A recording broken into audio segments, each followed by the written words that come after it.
Hello everyone, a bit of questions today, given that I've been, as we will see now, asked, if not to take more questions, at least to give more space to the question and answer section that can, of course, be expanded depending on what criteria we accept here, and a question on feudalism as well, so it's basically two questions and answers in one video. We'll start with the first one, with question and answer question that I also posted this afternoon on X. So, hi doctor, at the beginning of the video you asked for us to give some feedback on what we would like. This is the video about, I don't remember, it's just one of the recent ones I made on the channel update or something like that. On what we would like to see more of in your channel. There is one thing I hope you can do more of, and that is the question and answer section. Indeed, the videos are very much further apart, and sometimes it can take months between one and next. That's true.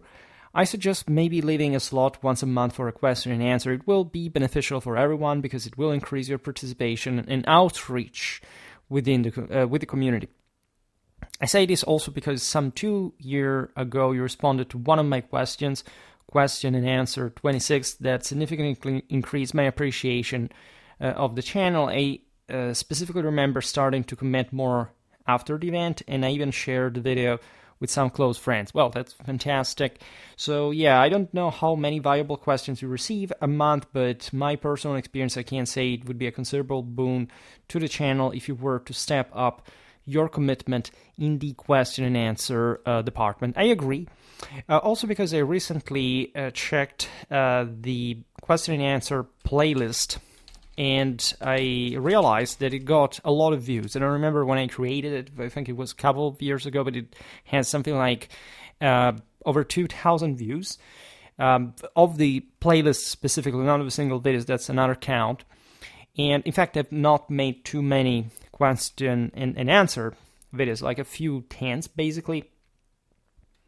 By the way, here it's the number 26, so the author of this comment had asked me why did Germany and not France secure the Holy Roman Imperial Crown, and that, yeah, I remember that video was a moment, by the way, in the channel which we had gone down because of the re-upload stuff that, you know, the older followers of Schwerpunkt will remember.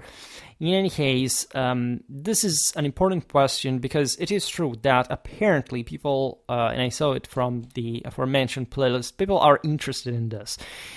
Here, the author does not explain why this is the case. This is not, of course, a request from my side, but that would have at least given me more food for thought, because in my opinion, the reason why the question and answer videos are more watched, or people are tendentially more interested in my takes, in my even personal opinions to an extent of what was my ideology and all the stuff, that's things we really covered a lot in this terrain playlist that once hosted the question and answers series. I could actually reintroduce them there. Maybe it's makes more views. I don't know how it really works. It's a bit of a mystery. The algorithm is weird, but there is a tidy question and answer playlist that hosts, in fact, different content of this type. And again, people are probably interested in this, in my opinion, because of, I can't say the drama of it, but it's, on the internet, there's this human factor that even in the age of artificial intelligence, or especially in the age of artificial intelligence, seems to be ever more appreciated, right? Unfiltered, uncensored opinions that are not pre-scripted. Someone else here, I can't find it in the comments, but was just saying, I like the style of delivery. Others say that, in spite of, in fact, of all the limits of this format, frankly, you understand how I work here, right? But here I was also told that basically listening to this unscripted stuff is where you find the hidden gems from historians, etc. So I agree. I must say that this sparks all a series of reflections on how other YouTubers operate, which is mostly through tidy, neat scripts that they just basically read, or have maybe an AI voice just to speak read and to voice for them. In my case, it's completely different. It's always been like that. It honestly stems from my primitive means, from my sort of archaic mentality. Of course, it's just the audio. By the way, if I had taken a video of myself every time, probably would have a much bigger channel. That human factor is important. I recognize that. So I think the question and answer video may really be an avenue for for an expansion of Schwerpunkt. That is not doing badly, by the way. And the question and answer attention, for example, contrasts with, I see it also from the video commentaries that I've made recently, etc., with the more sort of, let's call it mainstream, the term that I hate, content of mine, which is not an entirely positive thing, meaning what? That, of course, you can never fully predict how many views you're going to get, what kind of topics people are going to prefer, whatever.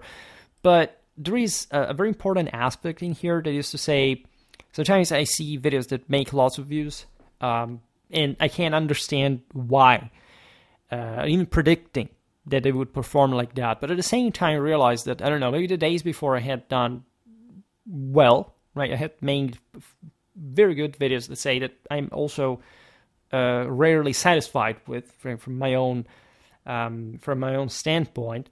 That, however, pass to the background. Basically, they're skipped. For some reason, they do not catch as much attention, as much information. And I have my sort of nasty theory about why that happens, and it has to do, I will not be too explicit about this because, let's say, it's not that I am criticizing the audience or whatever. It's rather the fact that, first of all, it would be better dealt in a video on its own, and secondly, that this is exactly the same point why certain topics are not watched, is to say, some broader cultural, historical, general, we could say even prejudice. Prejudice is not a bad word, right? It can be a good or correct prejudice or whatever. But it's at the same time, in general, like if you talk about average, of course, what we can expect, yes, but in that sense, revealing that certain topics that are actually more important are less watched on a regular basis. And of course, here with the YouTube stats that I don't really look at, but I can easily see sometimes, and even when I actually look at them, especially when I make the channel update video, impress me a lot because I realize how structural, systemic the thing is. I every day see that, so I develop a certain sensitivity, maybe even subjective to that, but then I heavily confirm that by the raw data, wherever I see them properly laid out. And that's a problem that I cannot simply fix, in the sense that I can from my perspective, I can't keep making videos on the topics that I think are more important to be put out there, which is something I don't really do more than much. I do a bit of this with the specials, but there are other factors in the strategy, mostly the cycle, and so the decisions I made at the beginning helped providing with a lot of information on topics that now, paradoxically, are more watched than they were in proportion before. And so that we took a very wide, we really made a U-turn on some topics, at least considering that, of course, the people who were more interested in those topics would more easily find them on my channel, and so more of you are from those, right? Just to make a banal example, in the early days of Schwerpunkt, this may depend also on external factors of how interests change over the years in the masses, in the public, etc. The Byzantine history videos made lots of views every time. Today, it's not like this anymore, right? Today, I managed somehow to shift, or at least to attract, as I was saying before, this is from the channel's perspective, channel standpoint, more people that are more into sort of the Latin Germanic narrative of development and of grandeur, etc., that objectively did outshine, at some point at least, the Byzantines in a way that is not really presented to the broader public and is often misunderstood. One could make a broader point about also how people really subscribe to other channels. There are some other channels that are really terrible in a sense. I may have made several videos back in the day in terms of, I couldn't say ideological implications, but I'm not going to make any names specifically, but if a channel becomes just a fanboy hub for saying that you should see this people, this culture, this country just in that light, because that's the entire point, even against all the evidence you can possibly use, at that point it's not history anymore. There's been a debate online regarding, especially in the past years when I sort of began to make more views, say I was in the tens of thousands of subscribers by scale of, again, what am I doing, right? There are people who do not accept that what I'm doing is actual history. They think that my first mover is, my first reason behind this is really something that transcends the historical dimension and that is ideological in nature and so alien to that. But I can assure that, and I explained this many times, that it's not the case. This is not to say that I'm not biased or that anyone can't be biased, because that's the greatest mistake. If you ever meet someone who says, I'm not biased, those are the worst biased people you can find in a subjective and, in fact, incorrect fashion. The point I make, I discovered things studying history that I've never heard around, that are, I've documented, I've researched, I've laid out, I just have come to inform the way I see history, no doubt. But do I put history behind this or below it? No, absolutely not. And I can't say this without modesty, I'm actually the only channel that covers specific historical topics, but in a very broad and in-depth variety that I've never really seen in any other channel, right? The most successful channels are really wired to what are following also YouTube stats, what kind of trend the audience follows, etc. As a consequence, there are some massive gaps in their radar, so to say, and I exemplified this since Schwerpunkt beginning, in that there are some, and that's where I think I'm actually doing, valuable history, let's put it in this way, because I really search for the objectivity of the historical interpretation. Say, if I am describing a certain time in the past, the power of a certain polity, the performance of a certain army, the balance of a certain society, the correctness of it comes first, right? I couldn't really come here and say it's something that is not true in that regard. And I try, let's say, not really to balance things out for the sake of it, because that would be, in fact, wrong, right, without evidence. But I also try to correct any bias that I perceive in my work at any given time. So I think that, especially in the last year, I've seen less criticism once I explained this. And it was really a few. Really, there were actually very civilized urban conversations on Reddit about this, coming from people that had either followed me or misunderstood me, or just, of course, not knowing my work per se, or historians that on Reddit think they have this great experience that can bring them to evaluate much bigger work than theirs, etc. And it's completely, it's wrong to do, so I debunked what the problem really was quite easily. But I realized that people are affected by this stuff. So the way I use my my scientific and moral compass is very much calibrated on the evidence that I have. And yes, I can't talk about, I'm European, I come from a specific background, etc. Obviously, I'm going to talk more about certain things than others. That's just a human limit, unfortunately. Even though we're going to cover everything, at that point we will transcend our mortality. But in that sense, I really believe that, in fact, there is a need to completion that cannot be skipped. Now, going back to the question and answer question, I'm willing to make more of this stuff. There is only one problem, though, that is to say, here the person asks me literally, like, I don't know how many questions you receive monthly, so to say, because, monthly would be a good frequency according to the author for this kind of series. The problem is I don't actually get questions, right? Just today, again, I posted on X the same comment, and nobody really posed me any question yet, and I have only, of course, 300 followers there. It's not the same thing, right? But whenever, it's not the first time that at the end of for example, or during a question and answer video or others, I say, well, if you have questions, just post them. Of course, this channel shouldn't be properly about questions answering just per se. Also because this happened especially at the beginning of Schwerpunkt, where also the relation with people on the internet was slightly different. People also were coming from different backgrounds, they had different ideas, they were influenced by different things.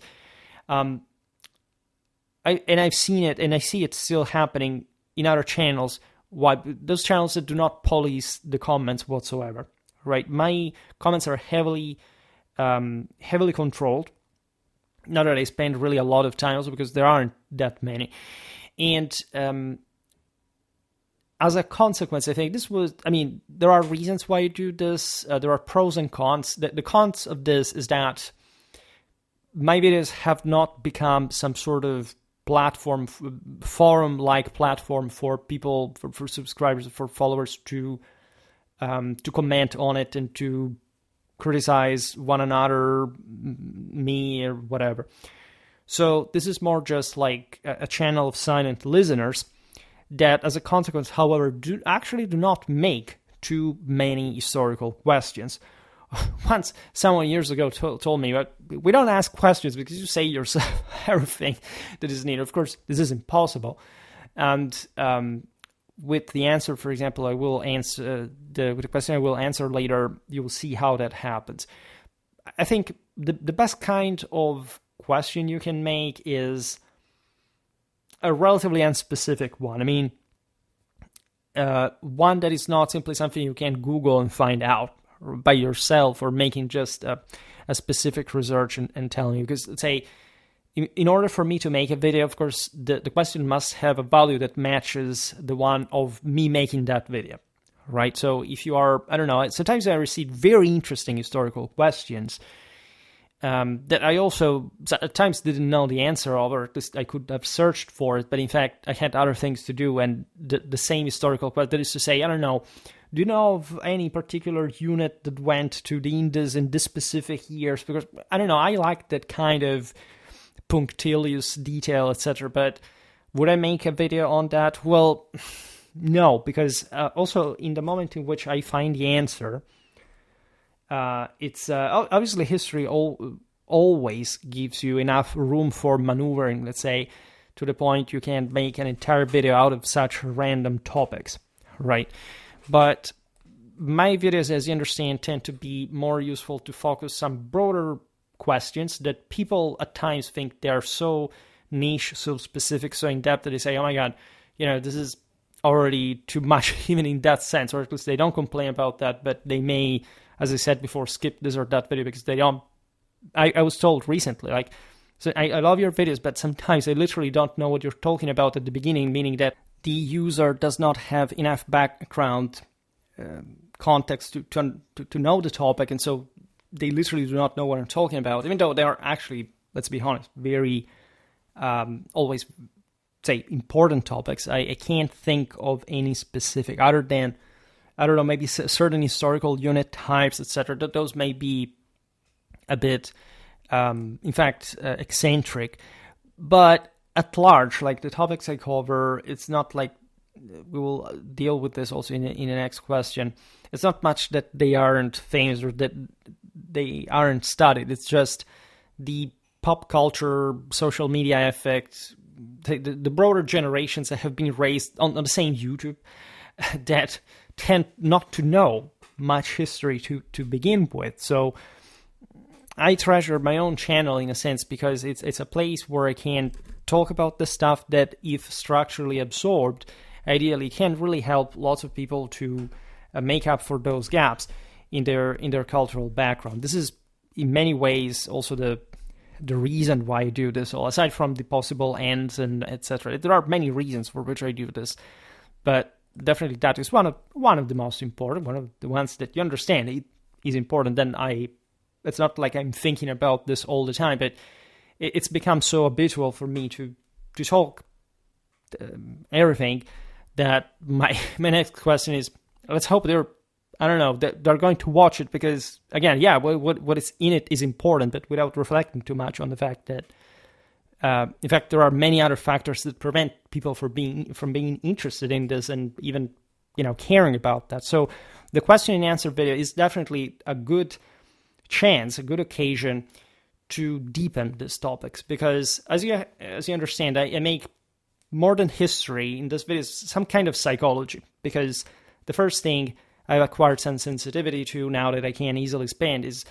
why is that people have this question in mind? Like, what are the what are the betrayed gaps? In fact, also in this historical conception, how can we fix that? What is there to read more? But every question is also genial in their way, because if you have never really thought that in that way, it can even be something historically wrong, right, or really not correct in other ways, but it still may come from an angle that you had never really thought of yourself, and so that can help you reinforcing also the things that we already discussed. So this is it. But as I was just saying, there aren't so many people making questions, and I don't know whether it's because you're timid, I hope not, or because it happens, not wanting to be criticized. After all, I make a video every day, so it seems like there is enough to listen without wanting to necessarily so much to listen that you wouldn't even expect, because I realize that my topics are sometimes so many videos about, after all, fairly similar topics, right? We're going to dissect so many aspects of the same themes that maybe the bigger channels make just one or two videos about and then say, okay, we're already done that, let's cover something else, because they are also following probably a different method, right? So yeah, I can't promise it, because I always say, well, I make this change or that change, but in a sense the channel develops by itself, like armies in history, those things I always say about reforming, that things come into being in different ways that you can't even simply foresee. Were I to get more questions, of course I would like to answer them. Again, for example, the next question again will be not necessarily a textbook one for question and answer videos per se, but it's a pretty good one as well for the general principle, like the level of conceptualization of certain historical topics, or the possible political, cultural, historiographical influence that existed on them, and then the actual digging into it part that, of course, I have to provide as a test for me in front of you as well. So that is interesting. There is an element of play, an element of gamble that, as we know, belongs exactly to the military person of the Clausewitzian Trinity. So I thank the author for this question, and this was just a disclaimer for this the opportunity, just for remembering you. Look, I make also question and answer videos. The question we discussed today in a more extensive historical sense is the following.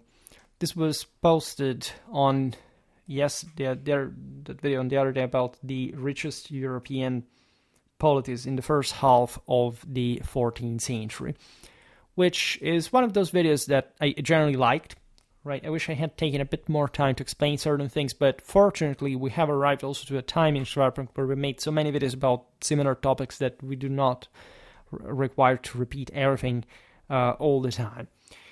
Which, however, I notice is also a strategy, meaning that, as that other follower said, like sometimes the viewers may lack the actual context, the actual background. I usually, for the historical topic, I usually make that at the beginning of the video. As a matter of fact, there are people who say, well, these introductions are long. At least in the past, I used to digress much more. Today, it really doesn't happen anymore, but the introductions are always necessary because exactly because I know what kind of perplexities people tend to have. Now I've gotten enough experience after all these videos to realize that I must make that point. Otherwise, without setting the ground, I can't be effective myself in the delivering the explanation. So this question, disclaimer as well, was posted under that video about the richest European countries because, as we'll learn now, basically there are some countries that are basically not so represented in pop culture and general historical perception of medieval history around the globe. Surely was influenced by lots of, I don't like the term perception because it's so vague, it doesn't mean too much, but I mean, let's be honest, if we take even just YouTube as the, obviously not gold, but still some kind of standard for that pop cultural compass, we definitely realize that there is a vision of the Middle Ages that is a bit weird, a bit always repeating itself on certain topics, and we will expand on this thanks to this question that says, so is feudalism overrated as the defining characteristic of the Middle Ages?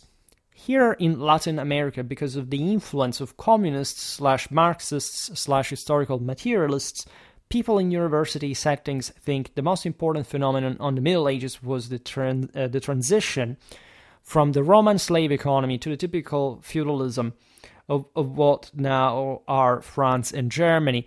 In anything that doesn't fit their model exactly, such as Italy, is put aside or ignored, right? Because the video that I made, further premise to this, is showing how basically, like, for example, at the time of Charles of Anjou, at the moment of the conquest of southern Italy, the Kingdom of Sicily made more than double what Louis IX made in France by himself, right? So southern Italy alone, and in the list later, basically you found out that Milan was more powerful than England, etc. And so these are objectively things you do not listen that often, right? And you have, we'll get into this better now, but objectively, when's the last time you actually listened to an actual scholarly lesson on the medieval kingdom of Naples, just per se? Or when is that, aside from the condottieri era, especially in the 15th century, have you ever seen anyone making an actual lesson about the political or military or social history of Milan, per se, and realizing how actually powerful by scale, like yet another, Milan had more or less in this period the same income of France, right? In fact, the same sized army, as also sources explicitly tell us. And it's also not a surprise if you knew anything about that, the topic, that I can't tell you, also because I'm literally the only person who makes videos on this topic on YouTube. Nobody cares about. I don't know how many people actually know this, because I could digress on where I come from in terms of properly of historiographical awareness about who says what and how and where, and I don't want to distress you. Let's put it in this way, not because it would be a relatively, I should make names first of all, but that wouldn't even be the problem, because I already do it when I publish normally, and I'm very caustic and polemical. It's rather a matter of, in fact, answering more or less this question in terms of how the system is not really what you think it is. But if you make that point, then people start presuming that they're better than the establishment, and unfortunately, that is not true, or at least it is fortunate in the sense that, yeah, we should be thankful also for the scholarship that we have, and if anything, understanding where it failed, not because anyone ever did better than that scholarship for that matter. So that's, where you should start from, with a bit of humility. So this question touches on sort of different topics. I'm glad to have followers from Latin America, by the way. They're not among the top viewers. I suspect like bigger countries like Brazil, etc. That obviously is there, but I don't know here where the person comes from. And I say this because he makes a specific reference. He says Latin America. What country? Because Latin America is wide, also in terms of this social, in some cases, in fact, very heavy, and in some cases even still ongoing socialistic reality. So obviously here, the historiographical question can be depending on the country and the culture, etc., like very, very relevant for the future. So I would start just from the beginning, because it starts with very, very precise questions, and I like this type of writing. So, is feudalism overrated as the defining characteristics of the Middle Ages? So this is a massive topic, because it's not just about it's about what we define by feudalism. And my point, I make a sort of spoiler for my own content here, is that no, feudalism is not overrated. If we understand as feudalism a sort of traditional hierarchical, clienterly, corporative societal system that basically existed and keeps on existing till today. Paradoxically, and this is actually also the heart of the question that I'm going to point out, is that most, and unfortunately so, most of the vocabulary that we use to talk history and to talk reality is communist-made. Right? How many people call themselves capitalists without knowing that the term capitalist, it was invented by the communists to steal your money, and failing unless you're at their same level or worse, right? So because after all, they're just lesser people. Now,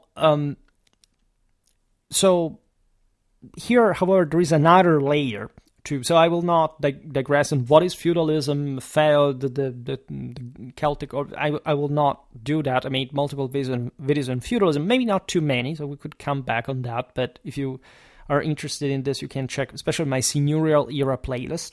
There's a bit of vocabulary there about certain topics like the bannum, the vassalatic, the beneficiary system, etc. Because feudalism is some kind of, like anything ending in ism, is not really, it's not just like that it's incorrect, but it's so loaded and stressing some sort of ideologism behind that, right? That travalicates the historical objectivity. So did feudalism exist? We could make the case that it didn't even literally exist in the way we understand it as a fully standardized political institutional system. Right? It's not like, I don't know, in France or in Germany, they were reasoning in terms, oh, now we are into feudalism. It works exactly like this. This is it. No. But it doesn't have to get too far either. In fact, it's a modern term. So it cannot exist in the Middle Ages, first.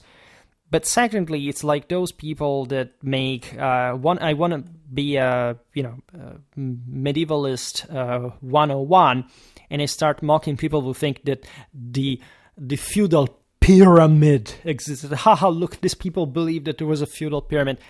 There was a feudal hierarchy. That obviously the pyramid is just something that we write in history books for kids in school to make them understand more clearly. Like, it's not anybody reason as a sort of with the idea of a pyramid in mind. If not, I will not use the relative appropriate term for this, but mentally deficient people think that anybody at some point actually thought, including today. I personally don't know anyone who thinks that there was a feudal pyramid in the sense that it was a pyramid or whatever.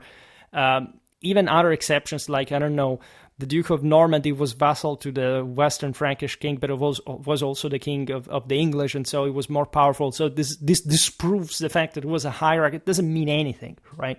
Hierarchies in that sense existed because they reflected the actual power that in the Catholic tradition simply manifests by a divine grace and is just reality as we see it. That's why I say that, the same mechanism works today. There is also another way of seeing this, meaning that, I don't know, it was feudalism, then at some point it was the modern state, which is another thing. That's also a terrible thing, because frankly, there was no such thing like a modern state. If anything, there was a contemporary state from especially Napoleon onwards. And anything before was basically a medieval system, if you want to also use that term. What does medieval mean? As you know, I actually use all these terms because I don't believe in that. That is, at the end, a nominalistic, Gnostic heresy of not saying words like feudalism or Byzantine or whatever, because that means that you literally have nothing to do with your life or with history in order to waste time with this. And it's mostly building the straw man of the average idiot that thinks that these terms actually existed in a metaphysical sense, and bombarding the straw man in that way. Well, you don't realize that you're the straw man there, because nobody really thinks in that way anymore. So in this sense, I would accept the term feudalism, and I wouldn't say that it is necessarily overrated, right? If anything, we'll see now how it can be counterposed to other systems, right? Feudalism, of course, in a historical materialistic, like if you read a Marxian interpretation of history, was considered in terms of socio-economical relations. So the idea of classes, that would be the traditional one of cases of estates, that were also, however, fluid. It's, of course, classism is BS in many ways, also by Catholic tradition. And so, if anything, the Marxists, the communists, mostly look at the Middle Ages and said, look, especially in countries like France, there is just one guy who owns everything, and everybody works for them, because just the nobility had so much wealth concentrated, nobody else basically had that much. This is not even true. It is true in a, say, tendential sense, but it's not true like in France. It wasn't the space, for example, for communal development, or that was seen in an antithetic way to feudalism, because that's the lie that Marxism fed you. And this is something we have actually seen that ipso facto debunks the same concept per se. How, for example, feudalism in the West allows for communalism to develop at the same time. The Byzantine world, that is not fully feudal in the Latin Germanic sense of it, however, sclerotizes everything and does not allow for communalism, right? So, who's the evil guy here, by the way? That's yet another story, because Marx had all different ideas. But, in fact, we're not discussing that per se. Here, the question is more open. It literally refers to any possible bias that existed from here now this guy's Latin American background regarding socialistic legacies scattered here and there that are actually valid for the West as well. I mean, from the 1970s, really, the damage was done. Fortunately, now we're sort of reversed from quite a while. This is not just the latest events or the reversal of the tide, but we're getting rid of those who were properly doctrinal, or at least like pupils of doctrinal Marxists or whatever. Today, we are with the pupils of those pupils that do not properly, reason in those structuralistic terms, but do not even realize that they're wrong, because they don't even know the history of it. And this is part of the answer as well. Hyper-specialization has severed properly the connections with the past, and with what scholarship has actually already browsed, has already presented us, in many cases, very interestingly investigated. I mean, there were some, think about L'École des Annales in France. Those were Marxists. They used historical materialism and structuralism, but they also had very interesting studies when you are able to epurate the bias from the actual evidence, and when you actually realize that people in that generation were not unaware of idealism, because those were the rebel pupils of professors that were not structuralists. And so they would have never said something like, we just have to study socioeconomical stuff, like the dumb people in the 1970s started saying. But because they perfectly understood, they had studied it with their professors, they knew how important politics, battles, events really were. So they were actually good historians compared to also what we see today, regardless, of course, of the unmitigated abortion that the Marxistic background brought with itself. Aside from that, so just for saying, this is a universal problem. It's regardless of where you come from. I wouldn't say that in that sense feudalism is overrated, but it depends also where, in fact, the question lands here, because, and especially considering the video that I've made, because obviously this question starts from the aforementioned notion that you pick states like Milan, for example. That was not... well, actually, this is the point. Everybody was within a feudal hierarchy, all right? For example, the rights of the Lombards had been, as you know, recognized at the Diet of Constance after the victory over the emperor by the latter. Everybody was a subject of the empire. There were feudal lords in the Milanese countryside. The same commune had evolved from feudal powers, right? So here, nor the video that I made specifically in this case, nor the question actually leans towards that. But I found over the years lots of people posing me this kind of question, as if communes were some kind of weird anarchic, socialistic, democratic stuff that opposed the empire or the feudal hierarchy. This is absolutely not what that was, right? And the reason why people think this, unfortunately, is structuralist influence. It was the sense that these were the countercultures that were fighting to destroy the system. No, right? They were the first ones who actually believed themselves to be better even than those that were at the top in the same system. And in a way, they showed it. We made lots of videos.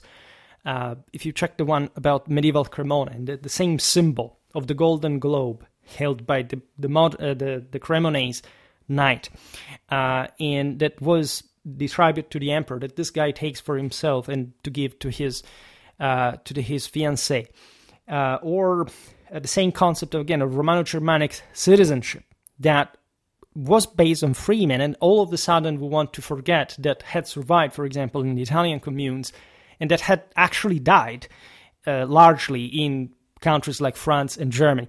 This defies, as we will understand now, lots of issues that mostly started in the 19th century in terms of ethno-racial, socially Darwinistic stance, whereby there was a broader denial of the historical ratios of power, including the fact, I don't know, that Milan was way richer than the King of Germany in that sense, and who was traditionally wise in that sense, the better guy, right? That's a heavy problem. For example, I make a lot of Ghibelline Imperial Renovatio videos, and I get that lots of people start following that because they are, again, those kind of fanboyistic side that does not take into consideration the traditional organic order of that world as it was seen by those same people. Now, they think that there was an evil side. It's essentially agnostic heresy. It's a Manichaeistic heresy, which is deeply puritanic, hypocritical. In this sense, we are the better guys, and whatever happens, we have to win. And if we don't win, this is also largely due to the denial of the works and in the Protestant legacy. It's a huge problem in the way medieval Europe was understood in the last couple of hundred years. Then the problem of default is not even touched here. Why those guys want it just because some evil has to rise at some point as a power on its own, rather than being a metaphor for the actual dimming of the sacred in the heart of man. And if you are actually the guy in charge there doing the right thing, you're the better one. Why did you lose, actually? And isn't that automatically your fault? So there are obvious explanations that you can make historically, but we are battling against not just a Marxistic, communistic, or materialistic problem, deterministic problem, relativistic problem, etc. But we are fighting against people who have stopped understanding what tradition actually is, and even if they do not think to be communistic or Marxistic or materialistic, they do not know that they actually are, that they dramatically are toward that direction. right? Most right-wingers today are actual leftists, that they literally do not have any idea of what that actually even means at a metaphysical Catholic traditional imperial level. Zero, right? And these are the people who have to cope with, together with the others, and that sort of pain us the most, because they should be the ones on our side, ideally, but actually they are pretty lame, and we have to constantly signal. Now, so here it goes, says, here in Latin America, because of the influence of communist, Marxist, or materialists, people in university settings, this is vague, but I understand this, think the most important phenomenon of the Middle Ages was the transition from the Roman slave economy to the typical feudalism of what now are France and Germany.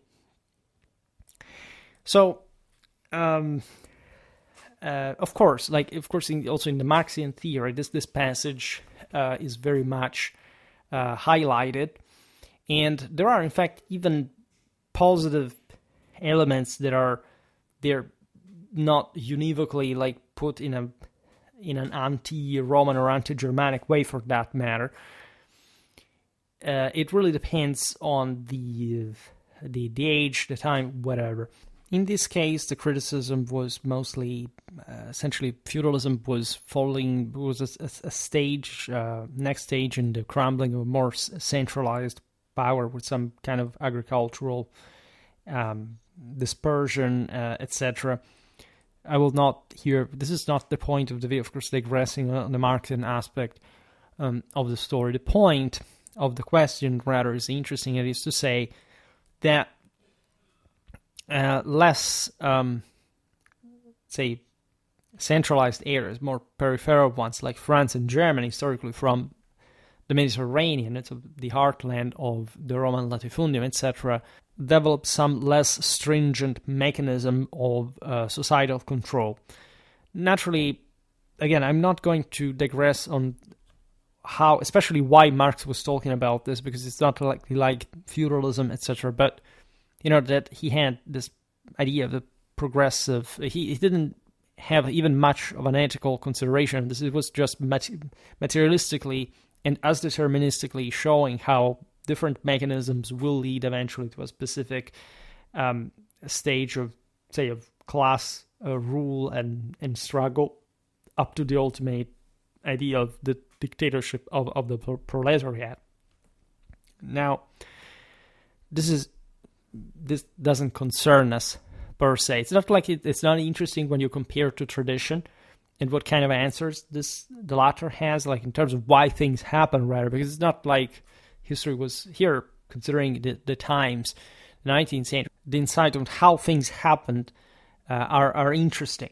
It's just like the ultimate view that at the end of the day changes the thing. Marx had only basically flipped the idealism of Fichte and Feuerbach, the initial philosophical background, to make it materialistic. This is literally what happened. So everything stems with Marx and Engels fundamentally from that. It's not like communism had not existed in the past. It had not been at least formalized just in this Marxistic fashion. It also developed mostly later on in a strictly Marxistic sense, as opposed to Marxian, let's say, in fact, Marxian.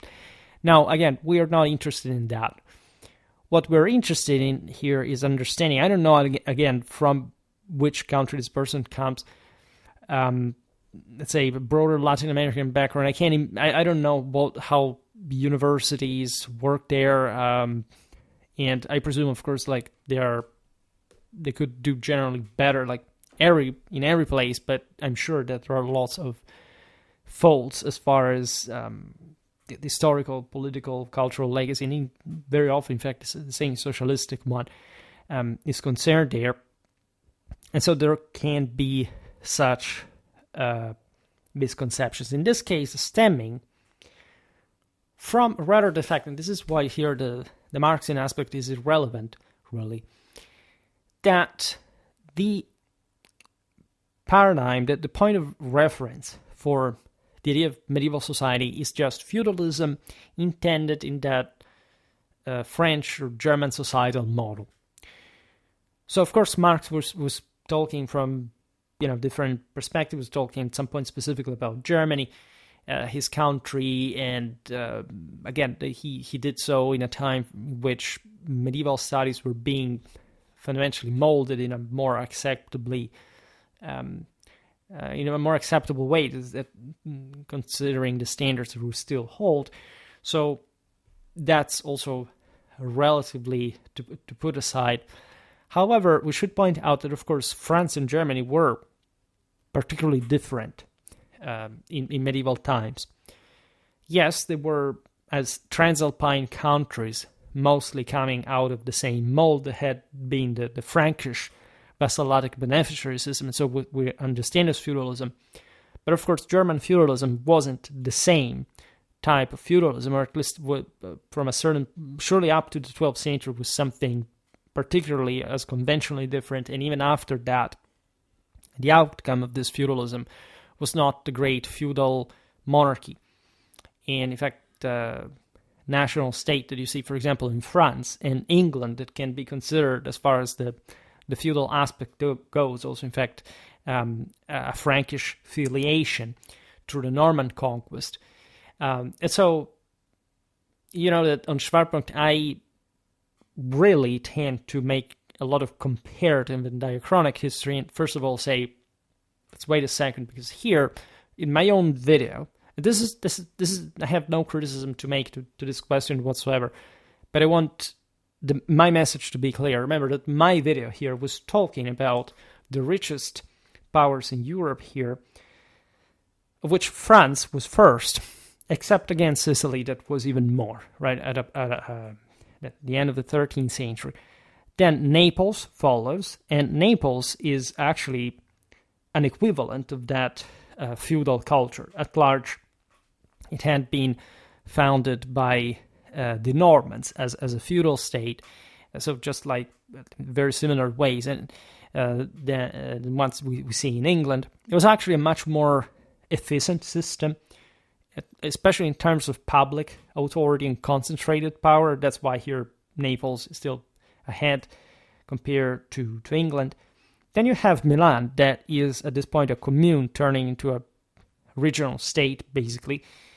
England, that is, again, if you look at the most successful feudal monarchies historically, that's England and France, right? England perhaps even before France in a certain sense. You could talk Naples, which is here the way that the question skirts it because it doesn't say it, because it says Italy in general. And so from this generic aspect, which is geographical in this sense, you have a communal Italy in city-states, basically in the north and in the center. Naples, however, in the south is just a fully fledged feudal state. Yes, it's more efficient. It has some very specific, in fact, say, more civilized characteristics compared to some other countries. It has a different history. Every country here is different, so we could make an exception for all of them, but it is still basically in the bunch of feudal powers, right? And very sophisticatedly advanced ones, right? Sicily surely pairs with France and England with that level of top monarchies out there. The Iberian monarchies didn't have, even Castile did not approach that level of updatedness, so to say. But I'm not going to discuss this. If you're interested, there is a video made on Spanish and Portuguese armies organization in the 14th and the 15th century. And we see that during the War of Castilian Succession, during the 100 Years' War at large, in the broader context of the 100 Years' War, there was a massive injection of Anglo-French military models, gravitating around the type of companies that were, in fact, used in that case by those two players, and the same was in Italy, etc. And Spain had sort of a more local, and by that point, archaic, rudimentary military standard and sort of homogeneity, uniformity. Speaking of uniformity and homogeneity, it is not to say that they weren't rich, but again, their states had important difficulties up to particularly late in time. The Iberian Peninsula has a more sheltered mechanism going on, especially at this point at the end of the Reconquista. after the end of the Reconquista properly meant that is 1212, not 1492. And that, in fact, remained relatively more stagnant than these. This had been since the end of antiquity, this axis, like fundamentally Italy with Rome, Gaul, and partly also Christian England at the moment, which was Christianized. I made multiple videos on this topic. So the point of the question is that this socialistic legacy in historiography would have brought to focus mostly on France and Germany, that by some conventional sense, not just in the Marxian theory, but also in some other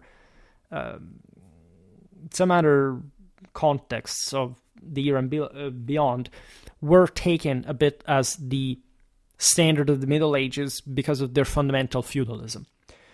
We could actually more easily make the point from the Anglosphere standpoint, because of course England is central.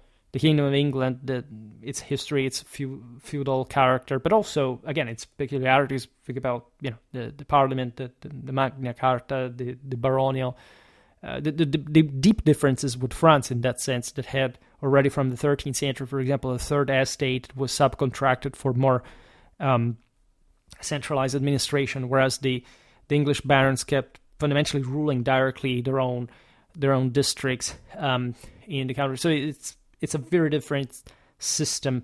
England revolves around London. France is a much bigger system. In any case, a more articulated one, and not necessarily in a more homogeneous sense. So you understand how many differences exist here.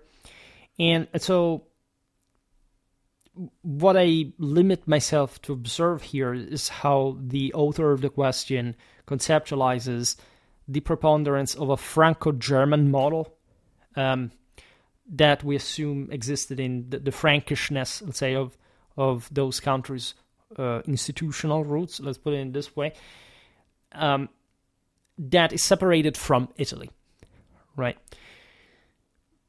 And in fact, the question ends by saying, in anything that doesn't fit such previous Transalpine model, let's put it in this way, exactly, such as Italy, is put aside or ignored, right? Now, I will say this, of course, I've been into academia long enough to have an idea of the fact that I was saying before, scholars can be criticized for infinite reasons. Again, I don't have actually great experience or at all about Latin America, but I can't fundamentally understand where this question comes from in those terms. But in this sense, I would say this, that Europe is definitely the place, let's put it in these terms, where medieval history is studied better. I would say historically, there is no doubt that France, Italy, and Germany, I would add also England, Britain, in this national sense, but there is a strictly continental divide, right? Really, Anglo-American culture is substantially different. I made even a question and answer video about this. Not too different. I wouldn't ever stress any radical separation of, the insular, the continental model. That's wrong. In fact, that's what I just said regarding the idea that it always was, since late antiquity, an axis, let's say, that includes, in that sense, not even Germany per se, because that had to be fully made, but more or less a British, broadly meant, because it wasn't just about the Anglo-Saxons, Gallic and Italic axis, right? Even Spain was something else because it imitated Constantinople more, by some degree, and regardless, of course, of the Latinity of the Iberian, the greater Latinity, because there were other elements there, especially in the north, etc., of the Iberian Peninsula, it was important enough to have a posture on its own that, in fact, also diverged from Rome until the Arabs arrived at that point. The two rites were reunified, but as you know, the councils of Toledo were mostly like a Constantinopolitan thing. They didn't follow the papacy. more than match. So Germany naturally springs out of the broader, again, Romano-Germanic expansion, and again, it's such a particular country.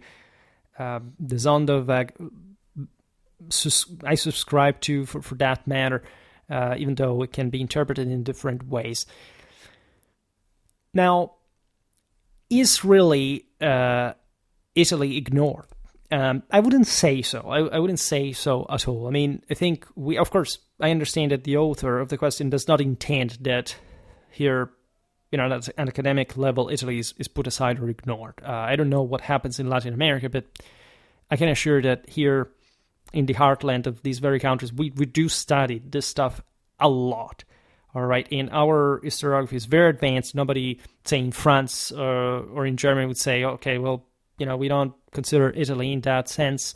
Or even when we talk about left-leaning authors at large, I, for example, studied, as I was saying before, in an environment in which I can't say that there was much ideologism.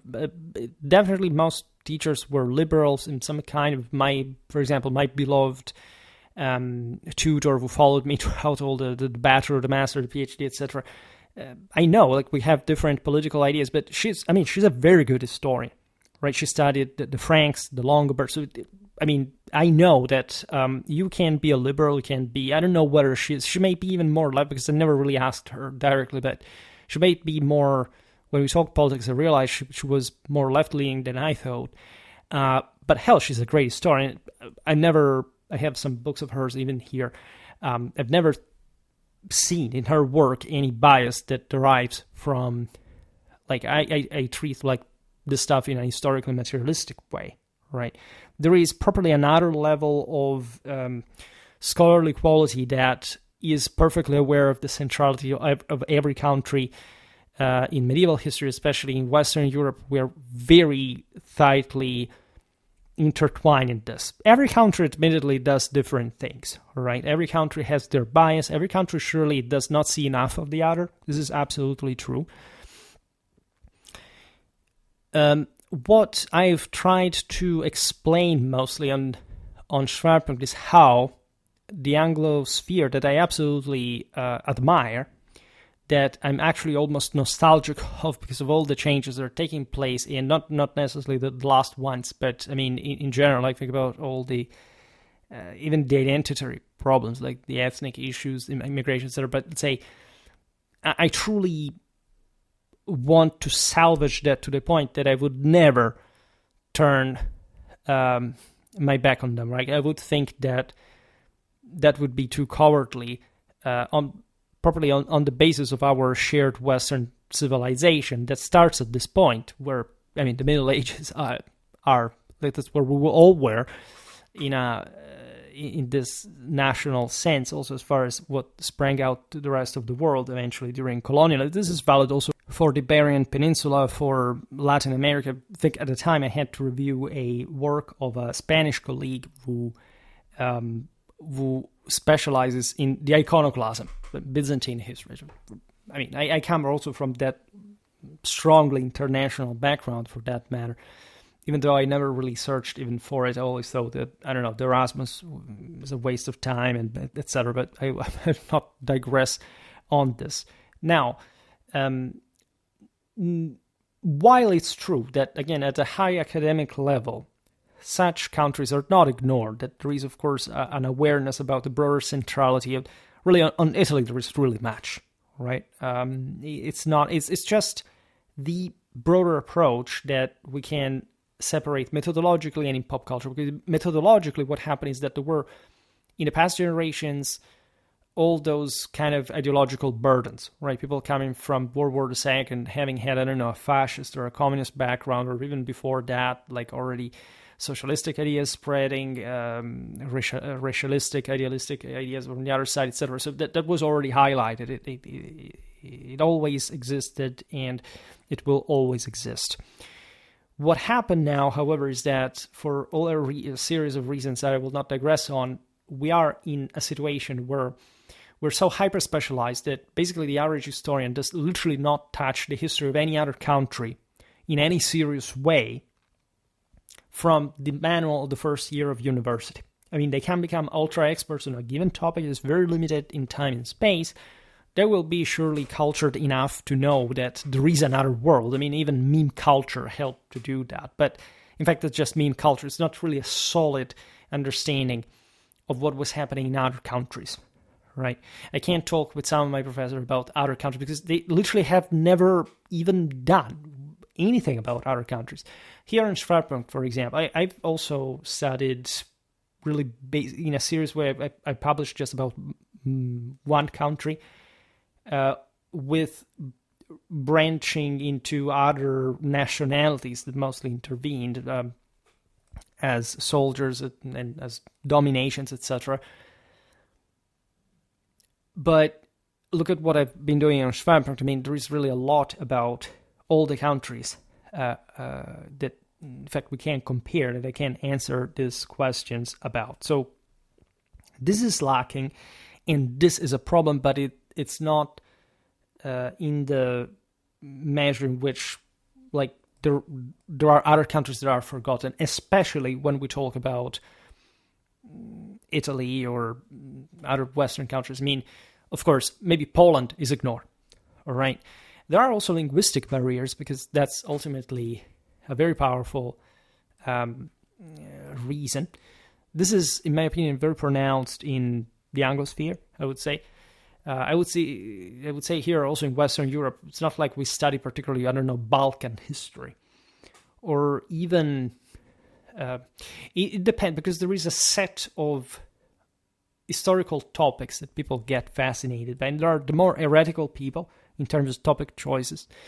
And there are the ones who tend instead to rest into the more consolidated environments. And the former ones are pioneers, but also usually maybe even just specialize about one country. Maybe it's not their own, but they never fully know the rest. Or those the latter kind, I don't know, will make an enormous study about a notary fund and all the intricacies of a juridical historical topic, etc. But they will not literally even know the evenemential history of the same places that they are studying. So it is quite frustrating. If we talk instead pop culture, I would definitely agree that paradoxically, Italy is put aside or ignored. I would say at large that medieval history is put aside or ignored, and that any of these countries, including France and Germany, by the way, are put aside or ignored. I think that, for example, like, I don't know, France and Italy, as we've seen, are generally speaking like the most important countries in medieval Europe. There is no doubt about this, right? In terms of continuity, there is no, like, just by size, by wealth, by population, etc., by civilizational accomplishment, by power, there is no doubt. But even, I don't know, French evenemential history, how much do you even ever hear about high medieval French monarchs' exploit, or I don't know, the various German houses that admittedly may be sort of more fragmentary, whatever, but outside of that meme at the Holy Roman Empire, gold and black with the eagle, that, you know, why didn't, like, those questions I already answered, well, why didn't Germany conquer France during the Middle Ages? We are this level of, you know, just useless historical wandering and sort of just, I don't know, time wasting, indeed. So, in my view, nobody actually studies the Middle Ages seriously, at least to eventually speak about it online, to the degree people are fundamentally, people at large in the world can be satisfactorily influenced by a consistent historical literacy. No, right? I do not think that this exists. I don't think it's going to exist on longer term. I just see memes. I just see channels at this point making videos on memes, right? Making videos, maybe even properly researched with events, etc. Like, you know, even artificial intelligence can give you the basics of that now. but literally not caring about, in fact, any kind of actual criticism, research, comparison, sense of what was concretely happening in these countries, why, beyond like a just cursory browsing at the highlights, let's say, of their and the characterization. Video games have also influenced, especially, I don't know, the total war, the paradox, etc. Like in this idea that there are fixed states that you have to see how they change over time. That may be interesting, right? The randomness of it, etc. But it's by default not history, right? I never loved what ifs because I thought that history is already say complicated enough to study, and so important enough as it really happened, where the literal consequence of to waste time with something that did not exist. Why wasting time with something that did not exist when what existed is still not yet properly studied and at such deep levels, right? That's something that I can't easily answer, but obviously providing with a deterior judgment of reality, right? Of people, of well, at this point it's subcultures, not culture anymore, right? Having said this, I would say that indeed the fact that this is, as you know, coming from a channel that made lots of videos about the Italian communes, many, we're talking I think in the hundreds by now, at least communal Italy at large, also showing the deep intertwinement with feudal culture, right? And I've definitely noticed that at large, also on the basis of views, etc., there doesn't seem to be a particular attraction. Say, I made lots of videos about Italy, so I suppose that lots of people who follow me are interested in that specifically. And that still indicates, compared to other topics and views, that at large, the history of the medieval Italian communes is relatively misunderstood at best, right? And so there is, as I was saying before, that idea of democratistic, almost anarchic kind of vibe associated with them. I see that for how many videos I made, the views are not, people do not really go watch one again. It's more like they're curious about it because literally they've never really found this type of content on them. I know that it does not exist on the internet. I checked at some point, but as that follower said, it's as if they lacked the background to properly understand it, that their importance. Every once in a while, I've had this, mostly comments answering to other comments that were saying, "Wow, so Italy was at this level of civic, military, artistic development," and a few comments to that, like saying, it's something like, I don't know, it's just geography, it's not like they were so, this is not so important, this is a niche topic, whatever. It just found a minimal backlash in that sense that may stem from some kind of ideologism. There are some right-wing sects, let's so to say, that do not consider Italy to be appreciable in racial terms to the point of the notion, the socially Darwinistic idea that was emerging in the 19th century that, power is associated just with some specific racial standards, and Italians also, because of the negative prejudice about what they would actually look like, were crossed out. They couldn't be powerful. They couldn't be relevant. This is a very important topic which shall talk about sometime, because you know that even the notion that Italy was ravaged by the Saracens, that they blackened the race, but this is something that was spread exactly in those generations, because certain historians, especially in certain parts of Northern Europe, could not accept the fact that, for example, the Romans had ruled the world, and they would do so from, a darker sort of hair or skin tone, right? Compared to, but the differences are not radical. At some, of course, like there is a broader difference, between northern and southern Europe. There's noticeable in phenotype, definitely, but the essentials of, for example, Roman culture, Roman identity. And in fact, I would mostly identify in this the reason of this neglection, especially as far as understanding the Anglosphere, right? Consider that during World War II, the British, literally, I think that probably the head of the Royal Navy at the beginning of the war said, like, we will just basically kick the Italian butt because we will show what a superior race does an inferior one. Aside from the fact that the Italian Navy stayed around until the end of the war, they said in the first year we'll knock them out or something like that. But let's say there was a very strong. This is history. We see also like how the Italian immigrants were received in the United States, how they were portrayed, etc.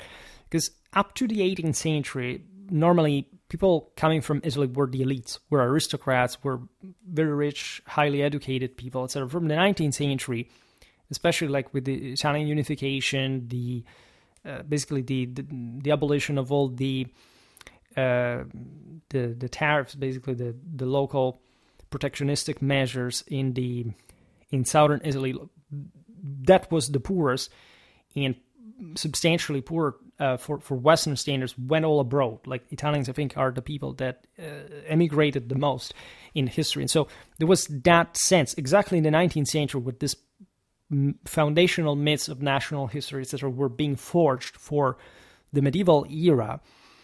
At that point, Italy seemed something so uniquely different because of this outcome, the communes, the Renaissance, that it was also and often associated, even in cultures that liked that in a decadentistic sense. Think about the Pre-Raphaelites. In many ways, I detest that art because it has an incredibly weird idea of the Middle Ages. Some of it is beautiful, telling the truth, but but the way it's so effeminated, so emasculated, right? You have all those pictures, those paintings of Roman emperors portrayed as virtually black, right? You have from British painters, whatever, that are supposed to incarnate the say racial inferiority as the reason, for example, of the fall of the empire. Completely skip what we have now in the following generations, instead properly discovered about the Italian Middle Ages, that basically tell us that these guys were more ahead than what, especially in the Anglosphere, was conventionally considered like the gold standard of European civilization in terms of the Kingdom of England, and maybe northern France in some ways, right? And so that was that relatively self-referential. Does that remain? Historically, in part, yes. And you wonder why it took this turn now, because you would say, whose fault is that? Is it fault of the terrible racists or white supremacists? Well, everybody contributed, each on their own way. And historical prejudices are very interesting because they always have a historical reason to them. But I would say that actually the most pernicious reason, because people are not so racist today, actually, like, even though this racial prejudices remain even within Europeans, they are of a different nature than the one of 200 years ago, right, or 150 years ago. What has actually remained, which is more pernicious, in fact, and more continuous in that sense, is having portrayed the Italian communes and the Italian regional states, etc., as something inherently oppositive to feudalism, in a sort of communalistic, in a sort of democratic or republicanistic way. And counterposing and using these models, these patterns of interpretation, mostly on a 19th century nation-state institutional sense. Meaning what? Meaning that if I see, for example, a citizen in history, which can be from the Hellenic polis to, in fact, Italian communes and, I don't know, the French Revolution, etc., I'm seeing something that from the side that would be practically alien to the aristocratic, traditional, feudal model. And people easily, also in that Gnostic Manichaean sense, tend to dualistically separate these models. They believe essentially the Italian communes at times were, again, anarchic in nature.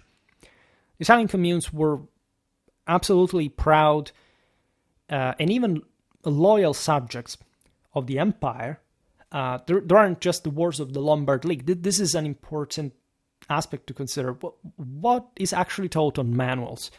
Like all the history, for example, that goes from... It's not to say that there weren't tensions.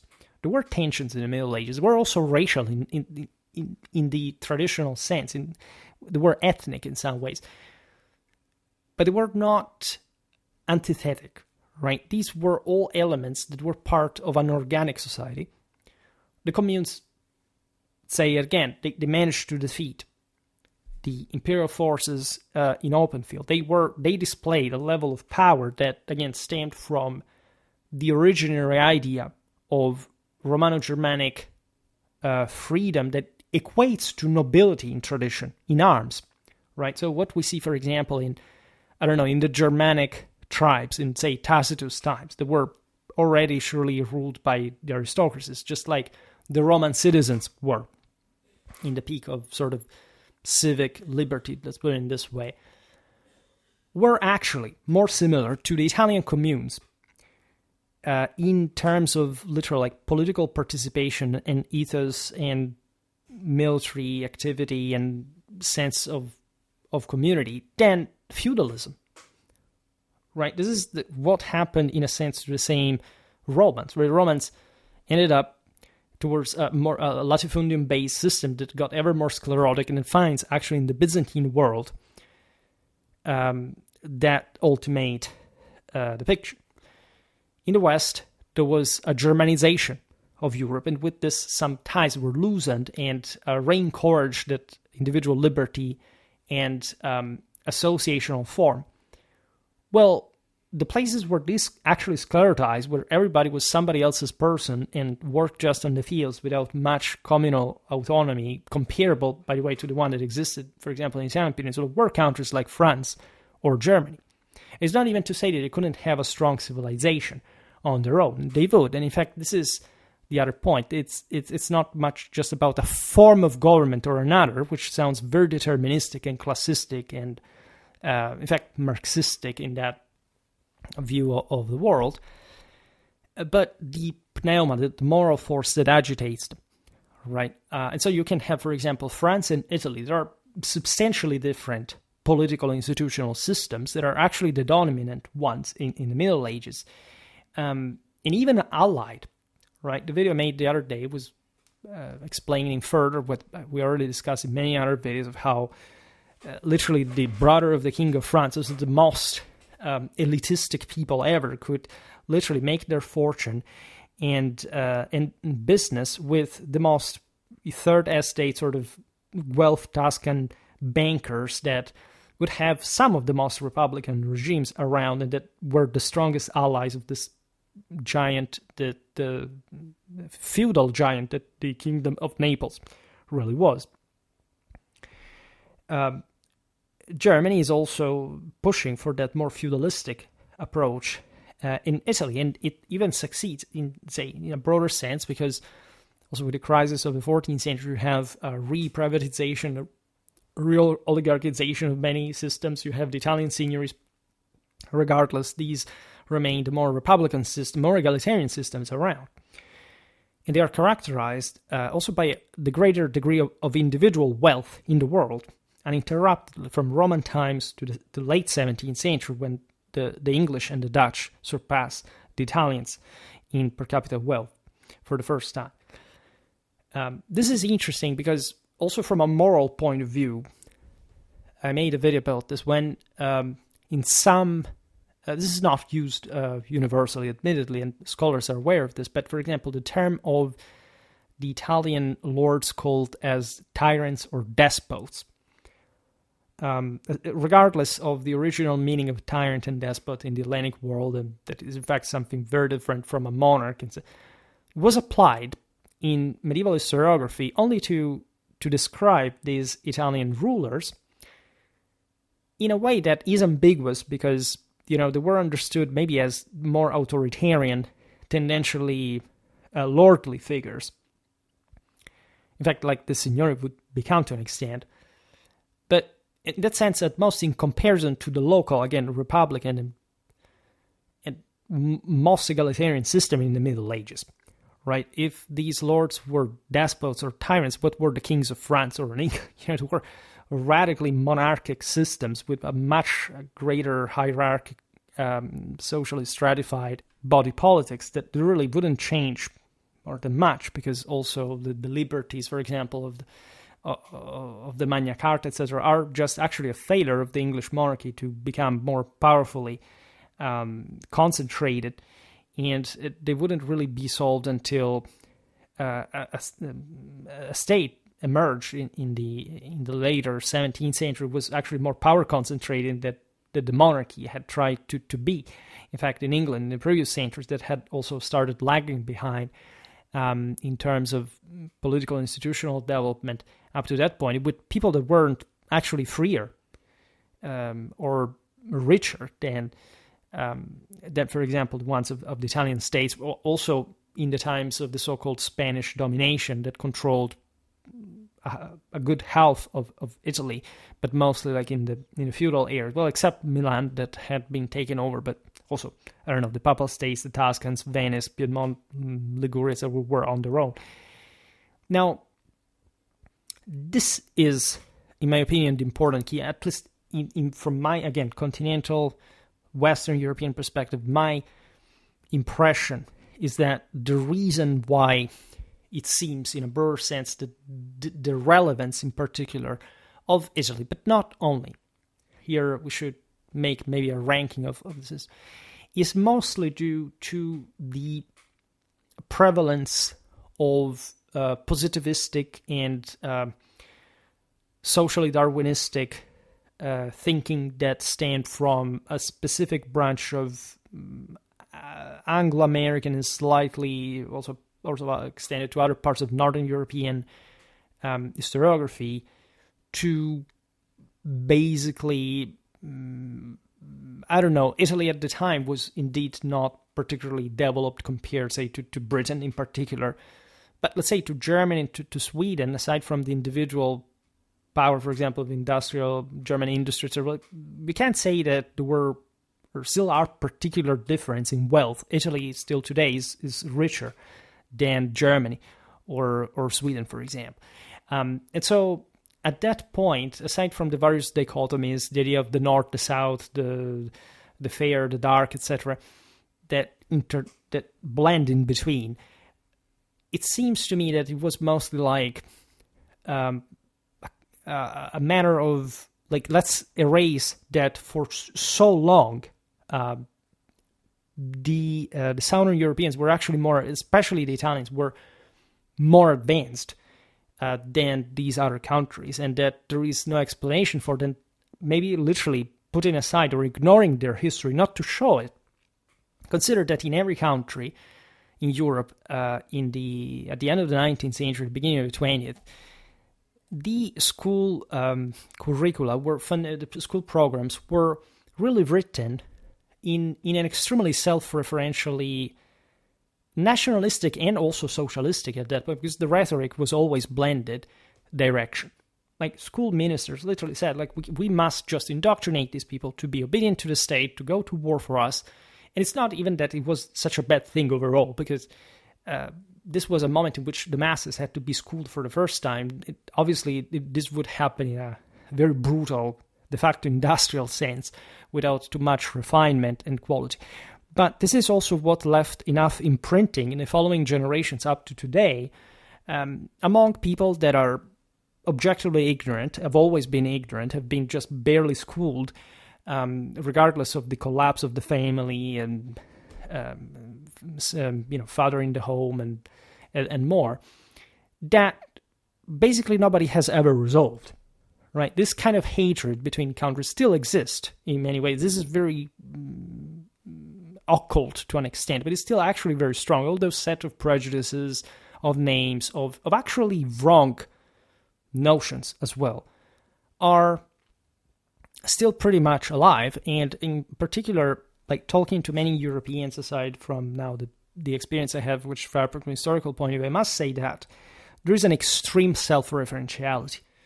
And oddly enough, it seems to me that this self-referentiality exists mostly in the countries, the more, say, the better off countries from an economical point of view, that are supposed to have, also the very rich ones. We're not talking about bigger systems like, I don't know, Britain or France or Germany that really have, big powers in their own regard. But there are also massive systems that can't achieve excellence. For example, in education. If you talk to, for example, I don't know, the Norwegians or whatever, you realize that most Europeans, this is applicable to most of us, but I would say that other countries in Europe do not, this may have to do with the sense of affirming oneself, like some kind of deeply longly harbored sense of cultural inferiority, maybe stemming from that period in history, etc., that have to say, we are the only ones. We're the only ones who do right. We are the only ones who are better than the others. We are the only ones who count. We are the only ones that just think about ourselves without the rest ever existing. And even historically speaking, literally not being aware that even about the fundamental social-political notion, the elementary social-political notions of other countries in Europe, including the bigger ones, by the way. People going on vacation and some countries, remember, I don't want to make specific examples, but remember there was a girl I was talking to years ago that said, I love so much Spain, I always go on vacations to Spain. And I said, oh, wow, that's cool. I don't know, I like Iberian history, whatever. And said, I mentioned casually Castilla and Aragon. I said, well, I asked something like, what, I don't remember, I was even asking like where she went, like what is the part she liked the most. And I found out that this person, from a very rich, affluent, literally did not know Castilla and Aragon. Like I said, sorry, I don't know. These are complex. There was a person in her like late 20s, and she wasn't like a poor, again, socially diseased, but this person literally had never heard from anywhere, from the school, from family, from the same travels in the very Spain, that there are in the history of Spain at least two major political entities that are Castilla and Aragon, very much approximated because they came into being, as you know, in very complex ways, and zero. This I'm talking also to responding to a Latin America, maybe spurring that sense of Iberian connection there. That is honestly shocking to me. Like, I don't understand how an adult person cannot, being brought up in these systems that have all the means to teach people, to lack this fundamental elementary notions, right? This is a topic that completely eludes from mere education, or at least merely historical education, because at that point, okay, this person has not been taught history, either because actually teachers do not teach anything anymore, because they're ignorant like goats, even in places that are supposed to be better educated. What does it mean actually to be educated? How is literacy really represented, right? It's like those people say, I don't know, Russia is so effective in schooling people. Well, okay, because they had undereducated masses and that now are found ways to quickly educate. But have you ever actually talked to a Russian? Do you realize how they, say, think in brackets? Like, do you have the idea of the trauma and the radical ignorance and paranoia and moral relativism that reigns completely supreme, like seeing themselves surrounded by the complete darkness, not knowing it? That is an issue that any person who knows Russian history would immediately just foretell. But until you talk to them, you think, at least self-referentially, that they think like you. They don't, right? In the West, we reason, at least.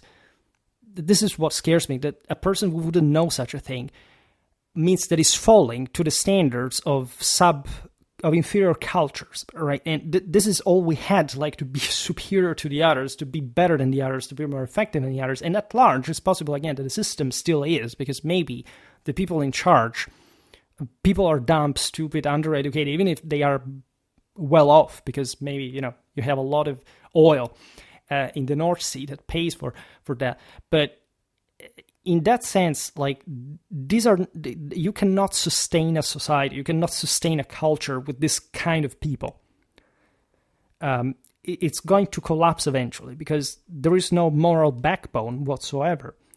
And the rigidity, in the sense that you must at least know the basic of European history if you're European, without literally having a fog of war as soon as you step outside of your country, even assuming that you know anything about your country, because that's also the other aspect, is really a massive problem. I see it in the youth and relatively young people all the freaking time. I don't know, I was raised, aside from the fact that, of course, I traveled, I had an idea of at least Europe, because I've never set foot outside of Europe myself. And it's not like I've even traveled, I traveled to, tens of European countries, but mostly I came back in the same ones to visit all the concentrated stuff that is there. So it's not like I've ever had the need to travel the world just per se. I do it much more effectively through history.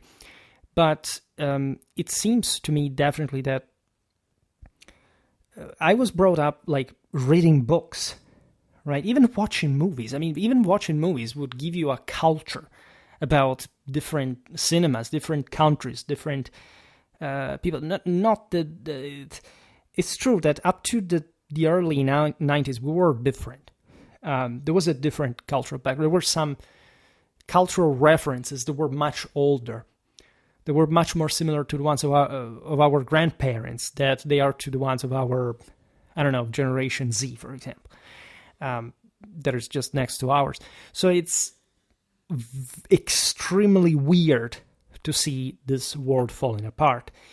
And to go back on point, if indeed we have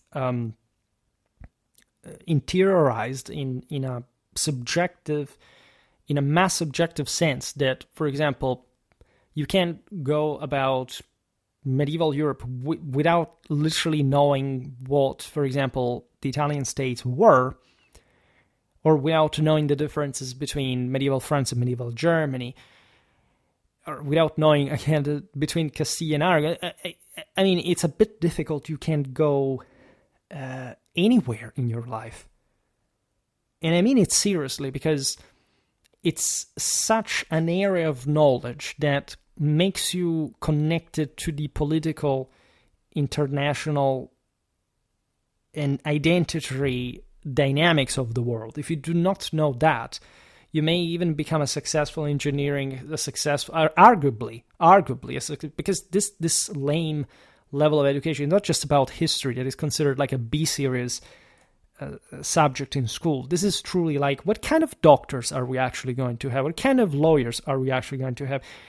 Professions are collapsing in terms of individual competence and quality. I come from a family of doctors. I esteem my relatives, of course, but I've seen, thank God I've been healthy enough not to go to the hospital more than necessary, but I can easily see that I believe in medicine, but I don't believe in doctors. I can see if a doctor is a moron that was brought up without culture and without functional parenting. All right? I can't see a person that is complex. I can see a person that is frustrated. I can see a person that does not know what they're talking about in their own field, even if they're not of that field. Because I can see how simplistic their approach is, how superficial they are. And if I were to make the same in my own field, I would be completely incompetent. So, and this is confirmed also by the fact that I have other professionals that I can ask to and that can explain me what something, for example, in that case was off, and whether the same people are so stupid that I think other people are stupid enough, as they are most of the times, to just give them a stupid explanation and get away with that. So to go back also on the point of the socialistic influence, definitely one of the reasons why we saw, for example, the communal system misunderstood in terms of comparison to the medieval world is that it was counterposed to it. And this is, again, mostly a socialistic or structuralistic influence. Also because most of this, what was the point? The point is that if you, at some point, the leftists came up with this idea, if you were to teach that an empire existed, that a universal power existed, that a direct connection of God existed, that a metaphysics existed, that the medieval world was not a fragmented bunch of systems that had structuralistic nothing to do with each other and that they're all peculiar and they're not tied. If you marry that with, again, the socialistic aspect of nationalism that basically makes lesser people believe that they are relevant just because they belong to a bunch that they do not share any value most of the times, just because they're lesser people in the bunch, you're going to destroy, in fact, the superiority of Western civilization. You're going to make people forget why we achieved what we achieved during the Middle Ages. I made multiple videos explaining why the West triumphed historically to this day. And it started since antiquity, of course, and even in prehistory, to an extent, if you look at the Indo-European roots and that specific ideology behind it that did exist and kept existing, if you remove that, and all what is left is structuralism, is a history just of administrative forms. How many times I've listened to this of institutions just persist? It's not that these are not important things, but if you represent them detached from the Holy Ghost that was keeping them together, if you think that the Italian commune would not see itself as an imperial subject, for example, and you do not explain how much, for example, the Italian knights of the same communes in the consular class that ruled the same as a military establishment saw themselves as provided with that Romano-Germanic sacrality of warfare in the cingulum militaris that stemmed since Roman times and Indo-European times, you will never be able but to see a counterposition instead of a conglomeration of these systems. Right? If you've been also in a nationalistic key, just taught that whatever matters is just your own country and that all the rest is basically secondary because it's not your country, you cannot give value to your country ipso facto, nor morally nor scientifically. What's the point of picking in medieval history? It's even boring to study medieval history like that objective. Just one country and saying, okay, I'll focus just on this. How can you understand how relevant your country was if you do not know what the rest of the world, or at least just its immediate surroundings, even was? Of course, people, again, do not know literally anything about their own countries. We have, unfortunately, grown these imbeciles who think that since they're born in a place, they actually know this place. How many do you know them?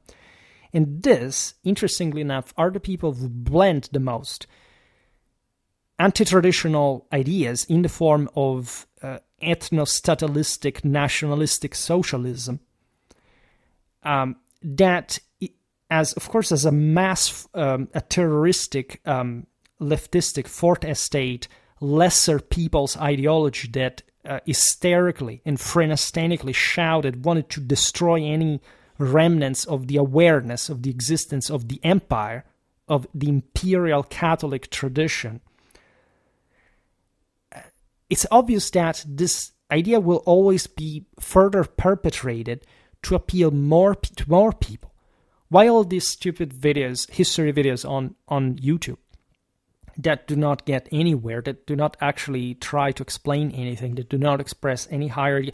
Because people feel comforted by that. Just go read the comments under those videos. It's just about people giving like wasting their lives writing incredibly short, stupid, superficial notions, hoping to get liked by someone, to find someone else who says that this is maybe a bit not true, and it stops to that level of literally absence of any challenge, morally, individually, culturally, etc. That is the paradise of lesser people, of the filth, of the scum of the world. That is exactly what Marxism wanted to prevail, right? This is the product of a putrescence, of a part of Western superiority that remains Western superiority. Why so many people in the West take sides with inferior cultures abroad? Because they're lesser people. They see in those inferior cultures their own filth, and they think that if the West became like that, there would be no standard. They would not be judged because they're all filth. And so this is the point of communists. That's what they want ultimately, right? And this happens in the left and in the right, right? Isolationism is just the nationalistic version of leftist safe space. That is actually also a leftistic concept. There is no greater, possibly at least, indicator of the cultural inferiority of a people, but isolationism. The God-given beauty of the world is to establish the universal empire, to come back with God in controlling the entire world. This is the most beautiful thing that a person could aspire to. It's actually the only thing that actually matters. And in the perpetuation of force, of power, of life, in the process, involving, looking inwards, closing oneself in that sort of, I don't want to touch anyone, I don't want to exercise my power. That is the equivalent of the conscious castration of the man. It's a man that scientifically emasculate himself, right? Avirate himself. This is a isolationistic approach. In the sense, I don't want to pay taxes to make war. All the time, I personally studied a society that started with that. Instead of going about conquering others, that society was conquered by somebody else, right? This is the price that ultimately lesser people, inferior cultures pay. And it's right. I mean, that's the natural order of things. There is a hierarchy of system. There is a hierarchy of cases. This is what the Middle Ages is.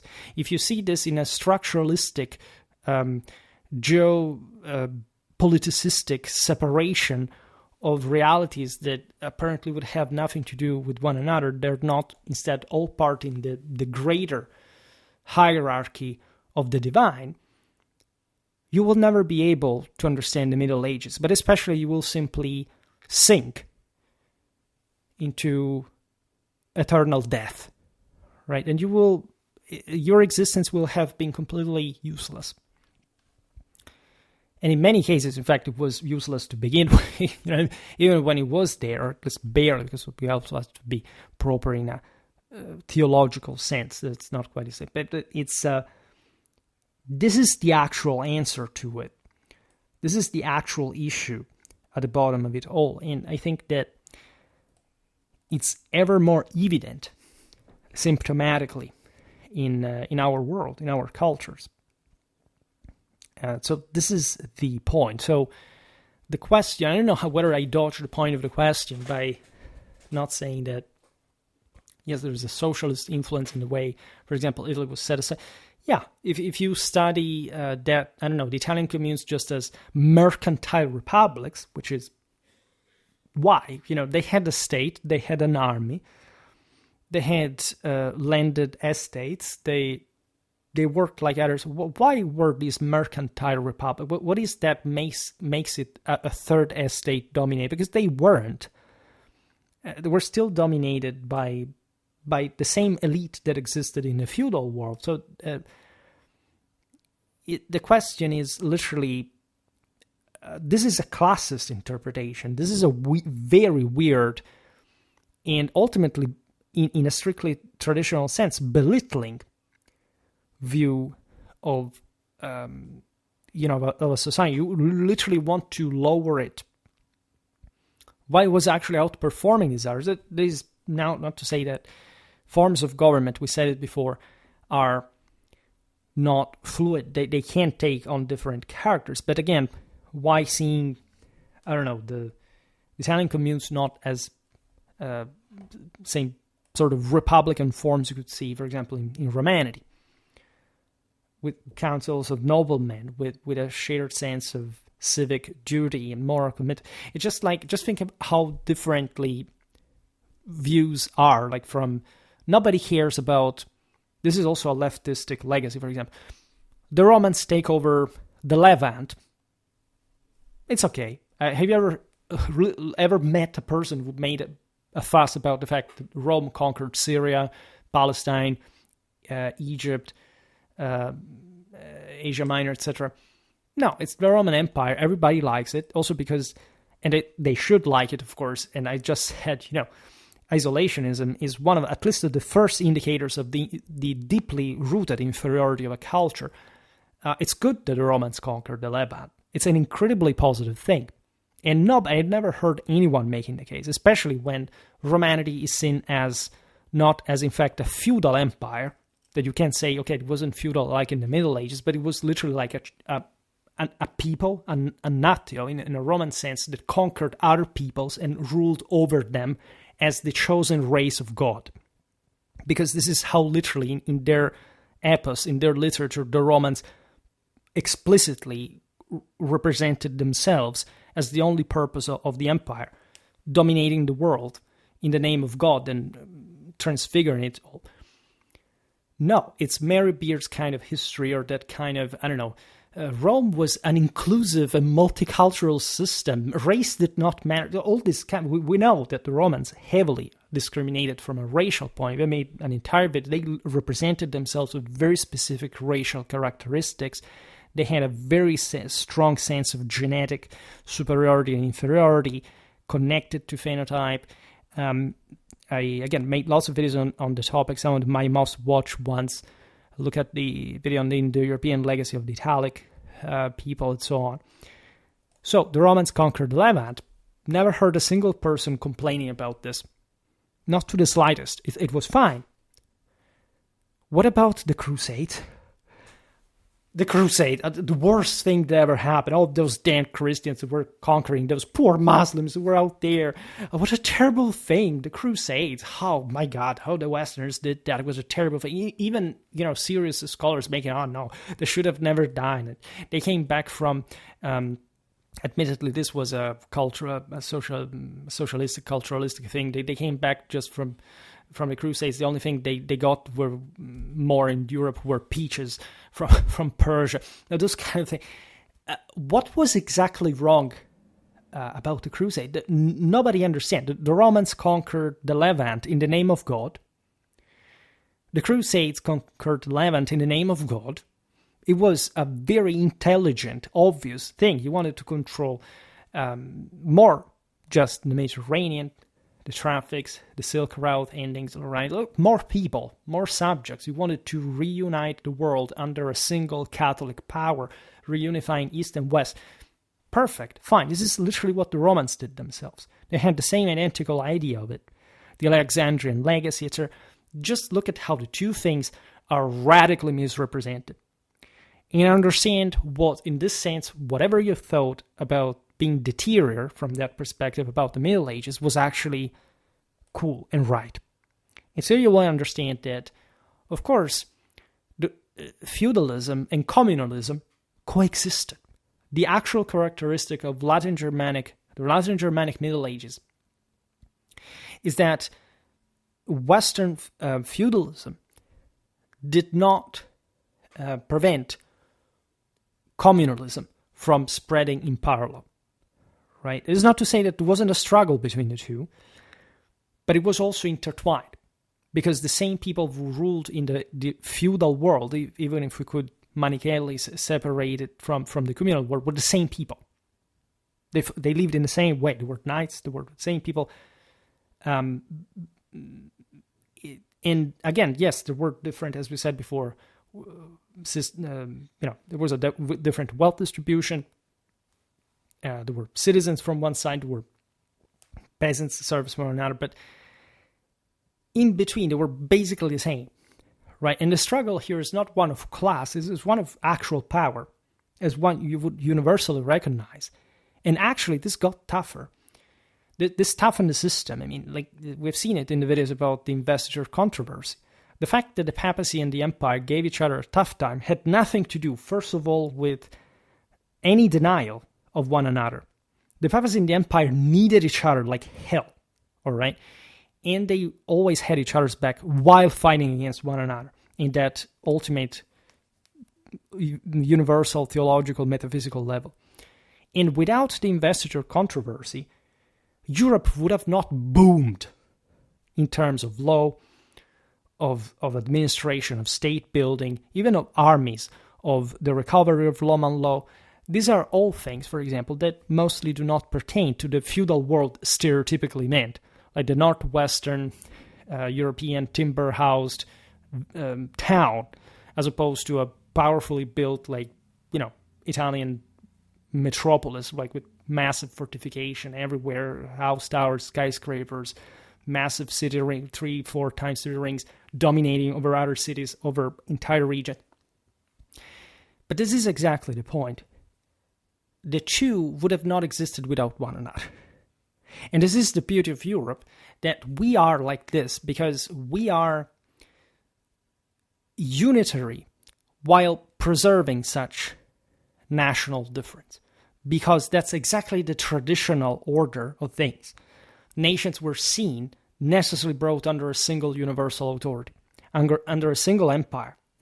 Lesser people today think that there can't be an empire because that would look like the Soviet Union. All right? They completely skip the notion that the reason that the world would be like that is because they are lesser people. They're not martyrs, they're perpetrators. They are the filth that does not allow robust pillars to stand on the ground. And they cannot afford to accept it. This is the only reason why these misconceptions exist. They're willingly created, willingly established to maintain a mass psychosis that basically we should be completely delivered of any responsibility without doing anything. That we should be parasitically maintained just because we exist or we belong to a system. This is actually perpetrated by both the left and the right at large, right? There are better people that know better, and of course the two things are not as balanced. I mean, the right is generally speaking better and has more backbone, but in terms of comprehensive system, they are first of all part of the same society. Like if a society up to the day before was about literally like DAI, transing the kids or whatever, it's not like the other half is healthy, right? There is a deep disease in your culture. You are sick. You're part of that. You're severely ill. It's not by changing phrases that you change the fact that you want the same safe places, that you want the same sheltering from danger, that you want to hyper-infantilize yourself, to always be right without any merit, any work, any beauty, any intelligence, any standard, any education, any power, any wealth. If you are a lesser person, other people see that you are a lesser person. You're the only one who tries hard not to pretend the others not to see it because you're too less to understand that other people are more, and you do not know what that more means. But that more means, among the other things, that they all read through you, and they all can see it, and you know it better than the others deep down inside. This is the point of it all, right? If you wonder what Schwerpunkt is also about, Schwerpunkt does not tell you lies, right? Schwerpunkt does not care to make millions of views because of, comforting your own insecurity or fears or whatever.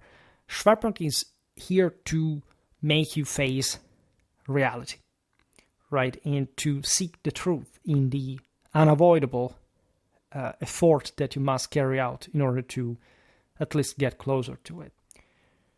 All right, this is why I treat, this is perhaps why I have, again, few subscribers, but they definitely know that I don't treat them like children. All right. And again, this video proves, by the way, that we really need more question and answer videos because they provide some of the sort of more comprehensive insight on what the type of history that we browse actually means. Because it is all about meaning. It is all about this kind of, of practical use, like of general purpose, right? So yes, I wouldn't go too far in the sense that, again, it's just about the socialist fault. It is, but not only. And majorly, yes, but let's understand before what is a socialist in this world, because it's perhaps more people than we understand. Also, those who do not think that they are, which is the most interesting part. And secondly, let's mostly realize that there is some level of self-referentiality that that is exactly the same point. The less you know, the more you have the delusion that you can be sheltered from the realization that you should know more, right? So even if this still goes on, if there is, as I see definitely on YouTube, this sort of halo that magically obscures France or Italy or whatever, like it's all more about all the outskirts of it, right? All the more barbarian, tribal-like kind of aspect of the story, or the, again, either just from the top, superficial, macroscopic approach to the wall without descending to the actual depths of the history of these countries, etc. Well, that's a problem. It's like there are lots of examples of this. For example, the era of the year of the second invasions at large is mostly just told through. It's as if just, I don't know, the Varangians existed. What about, I don't know, France or Germany or Italy? Do you realize, like, I don't know, how an average Lombard or an average Northern French lived at the time of the Viking invasions comparatively to Scandinavia? I've never heard a person making that kind of argument, like just even saying, how important, for example, Eastern Frankish history was in those times compared to the Viking era or later Scandinavian history. I think that late medieval Scandinavia is amazing. Why does nobody talk about this? Why there's always going to be something about the Viking era, but it's not going to be one about the later.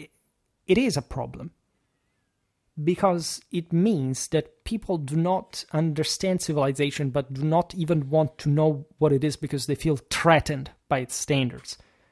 Wherever there is power, there is God's grace. There is no other power on earth that derives from God. So if you want to hide where true power lay, or if you want to, say, just frame it in some ways that make it appear in a way or another because you're trying to conceal something, you're not rendering a good service to God to begin with. And that's fundamentally what this video is really about. The sense, however, of the question is clear. I hope to have covered most of it, to have really gone to the point. For today, however, I stop it here. I just hope that you enjoyed this video. If you did, please share it. Otherwise, leave a like or subscribe to my channel if you're interested in my upcoming content. As always, I thank you heartily for listening to me. I wish you a nice time and see you next time.